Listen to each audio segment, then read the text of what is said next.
من به ننگ و ناموس بلند ملی، وطنداری و وطن دوستی و مردانگی و غرور مردم مسشا اطمینان کامل دارم و خوب میدانم که آنها این خصلت نیک و پسندیده را در ضمیر فرزندان خود، نورسان و جوانان پرورش میدهند و آنها را همچون نسل سزاوار نام نیک گذشتگان و دوام دهنده سنت های والای تاجیکان به کمال میرسانند.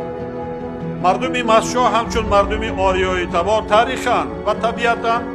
قوی جوسته و قامت بلند و با غرور و همت بلند می باشند. مردم مسشا هیچ وقت 25 سال قریب من مشاهده میکنم توریان نبودند، توریان نیستند، قوی اراده هستند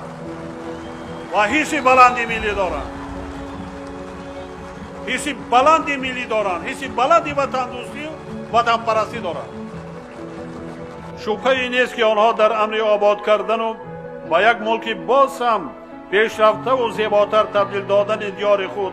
عنعنه‌های نیک گذشتگان نیکنامشان را ادامه خواهند داد.